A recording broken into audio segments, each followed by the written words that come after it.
Long ago, in the year 2014, there was a golden age when Mad Munchkin was just starting out making reviews for animated movies and TV shows, celebrating the good, criticizing the bad, and tearing apart the downright ugly. But what is the nature of a good reviewer? Well, that is what our story is. Just listen to her. Blah, blah, blah. I hate this. I hate that. You can even manage to find a way to talk about the things you like and still sound like you hate them. Lighten up, Maddie. Darken down, Mary. I am trying to review a show here. Yeah, what's your victim this time? Are you finally reviewing one of the Barbie movies? First of all, I am never going to review the Barbie movies. Maybe you're taking one of the Swan Princess sequels. Second, put any of the Swan Princess movies near me and I swear I will only review the most violent and dark and gruesome movies and TV shows, stuff that you would never see and therefore will never be a part of. Oh wait, I know! The Little Mermaid sequel! And a Little Mermaid sequel, let's face it, has been attacked enough. But if you'd let me continue, it's the 20th anniversary of Disney's Hercules. But you already reviewed that. Yeah, but there's more to say about Disney's Hercules now, especially after 20 years. Maddie, people only watch these reviews for a cheap laugh. You know, the little comedic sketches that set up the content that no one actually pays any attention to, and yet takes up most of the time for the people who actually make them. It's the Hercules TV series. No, I actually like that. Oh great, we both like it. Now we have no conflict set up to make this review entertaining for the viewers. Thanks a lot, Mary. You're totally welcome. As I was saying, it's amazing to think that it's been 20 years since the release of Disney's Hercules. I say amazing because Disney's clearly not thinking about it. What if they made a live-action Hercules movie, Maddie? Yeah, but that's not going to happen. I know we will never get a live-action film of Disney's Hercules. I mean, what would be the point when we already have several movies based on the Greek myth anyway? Ew. I never said there were any good, but it's better than nothing. What about the series Once Upon a Time? Oh, yeah, but that just makes me cringe. Let's just hope the stage musical that's been announced will live up to the hype. Doubt it. One of the first reviews I ever made on this channel was on Disney's Hercules. That movie means a lot to me, and in spite of its problems, the messages of the movie still hold weight, especially today. Disney's Hercules showed the struggles of a boy who was an innocent farm boy leaving his home to search for his identity. Once that identity was pretty much handed to him on a silver platter, he still had to prove who he was in order to become a true hero. The time taken to train himself mentally and physically was portrayed as a montage during Phil's song One Last Hope. I figured to celebrate the 20th anniversary of the release of my personal favourite animated movie. Yeah, I know I never said I had good taste.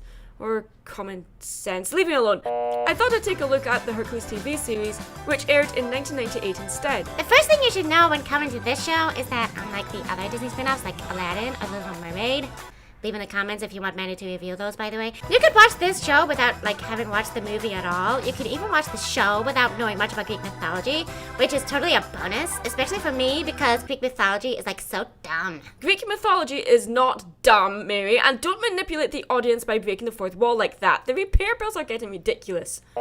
This series tries its hardest to break its connection to the movie in every single way except from the tone, which, let's face it, is actually a good thing. The series has the advantage of being able to take 30-minute long episodes based on the Greek mythos, giving more time to develop the characters we already know, introduce new characters, as well as Disneyfying other well-known Greek myths we know so well. Or at least most of us do. The Hercules TV show is more like a mid-quel since it's set before his hero-to-hero transformation. So here, Herc is more geek hero than Greek hero. Wait a minute. Mary, did you write that joke in there? Nope, that was straight from the wiki page. Huh. Well, okay then. Like with most shows set in teen years or in a high school, the show deals with peer pressure, classroom politics, bullying, and, dating. Let's remember, Hercules hasn't met Megara yet, so we get the opportunity to see Hercules crush on girls, and yes, girls crush on him too. On top of all that, Hercules has to deal with being a demigod among humans, as well as fighting monsters and gods with malicious intent. Or gods who have been tricked by other gods with malicious intent. He's also totally gawky and awkward and really clumsy, so pair that with his godlike strength, and you get where most of the show's visual humor comes from. Pfft, what a klutz. I never make stupid mistakes like Hercules does because, I'm Mary Sue. But it's still hilarious seeing Hercules repeatedly fall on his ass. But what this show is remembered for the most is its sophisticated writing, as well as the continuity errors between itself and the movie, which, believe it or not, were actually very deliberate. The producers decided that the irreverence of the movie would be captured more easily by setting it within the events of the movie. By ignoring continuity and trying to stay true to the elements of humour and adventure in the film, the producers came up with a much stronger series that really stands on its own.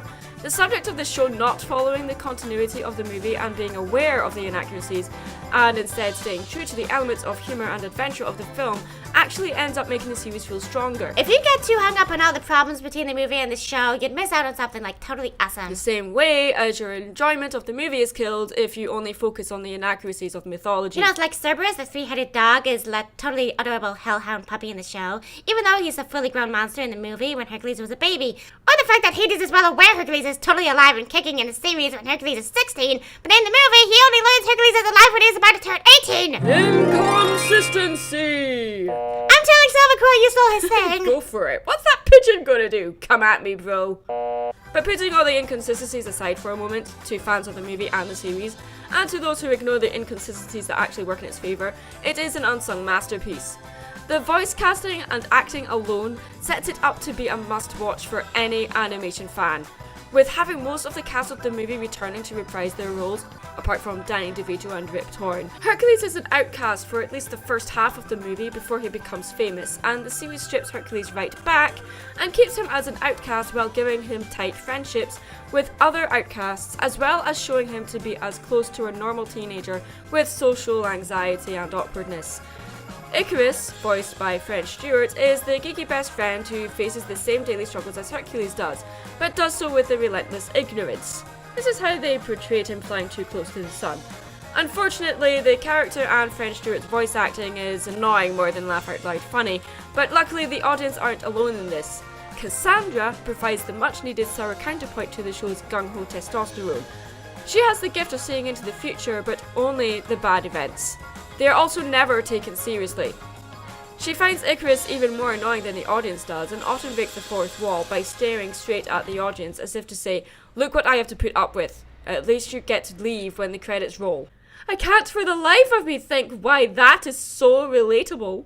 But the main reason this series remains one of my personal favourites is that James Woods, the voice of Hades, reprises his role. Not only that, but we get vital character development for him. You know, now that I think about it, other than Yzma, Hades got more character development than all the classic Disney villains put together. You sure about that? Well, then think about it. All Jafar from Aladdin got was a sequel, while Ursula only appears in 4 episodes of the Little Mermaid TV series.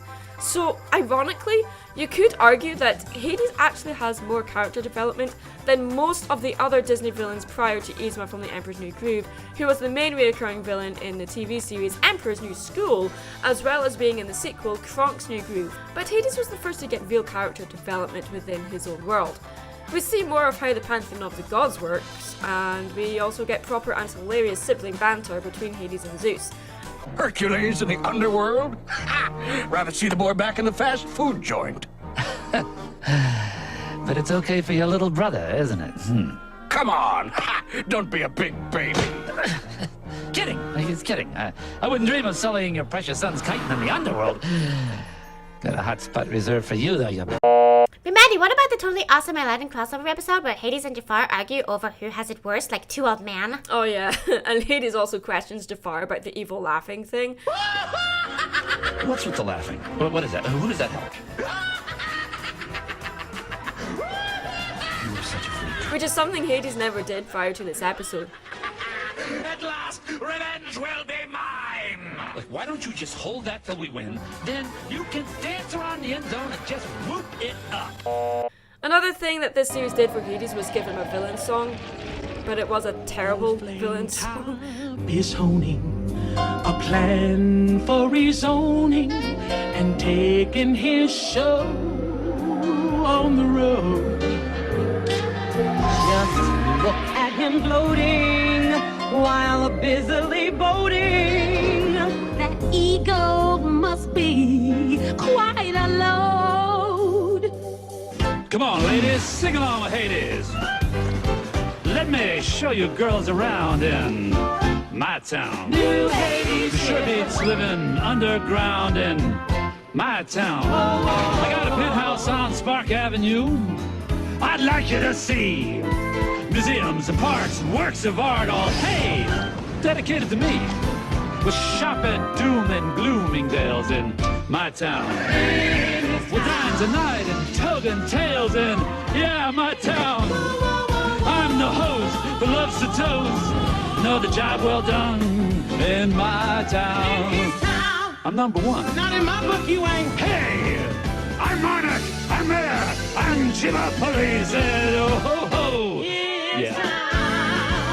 The hottest spot in all of Greece as a home. What town? The Parthenon, that crowning jewel. Could use my flower for urban renewal. I'm just kidding. I wouldn't change a thing. I'm serious. Not hot. Yeah, in my town. Sorry, James, I love you, but you can't sing, hon. God, Maddie, you're such a James Woods fangirl. I am not in denial about that. We also see more of Hades interacting with other gods, the most entertaining episode of this kind being the pool party, where Hades invites all the gods except Trivia to swim in a pool.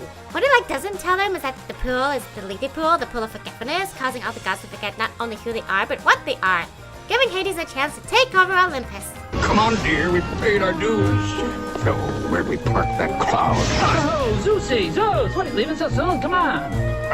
I was just looking for the little god's room. Go in the pool. Is that sanitary? I meant swim. Swim in the pool. Underestimating Trivia's prowess and intelligence by not inviting him to his party, it ends up being his own downfall. Honestly, check out this episode if you can. It's worth it just for hearing Ben Stein voice Trivia. I don't know why everyone underestimates you. You're really handy to have around. Glad to be of help. I do accept burnt offerings, but no red meat. I'm trying to cut down. Now, people, feel the burn. It's coming back to me. I'm someone important. Someone people look up to. I must be a supermodel. I'm too sexy. But my favourite episode with Hades in it has to be the Underworld takeover. Hecate, other than Hades, is the strongest villain in the show.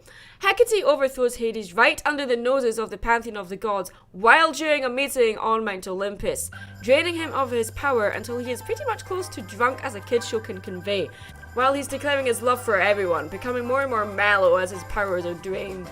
What's wonderful about this episode is that we see Hades lose all his power and self-confidence, all his assertiveness and sass.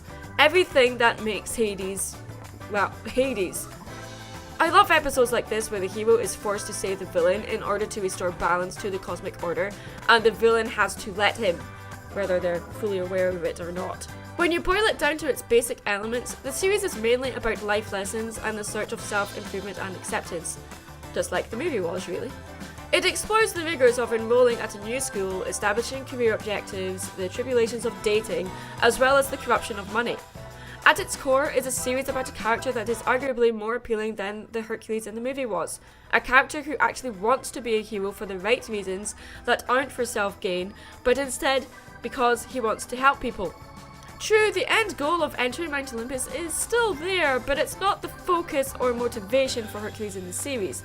But like the movie, the villains of the show are far more interesting and entertaining than the main characters, and most episodes that don't have Hades in them end up falling flat. With one exception. Oh, I know what episode you're going to talk about next. Hercules and the Dream Date. Oh, I must be having a stroke, or some kind of aneurysm. You actually got something right for once on purpose. Hercules and the Dream Date takes a Disney spin on the myth of Pygmalion of Cyprus, who sculpted the perfect woman out of clay and then brought her to life by praying to Aphrodite, the goddess of love. In this episode, Hercules is trying to get a date for a school dance, but after being rejected and humiliated by several women, he resorts to make a woman out of clay. Hercules also makes the mistake of only focusing on what his dream date looks like, and when Aphrodite asks him what personality she should have, he simply says, "Make her crazy about me," which is exactly what he gets. This episode has the most fluid animation and top-notch voice acting from Lisa Kudrow, who voices Aphrodite, and Jennifer Aniston, believe it or not, who voices Galatea. We also can't forget Eric Idle, who voices Parentheses, a teacher from Prometheus Academy.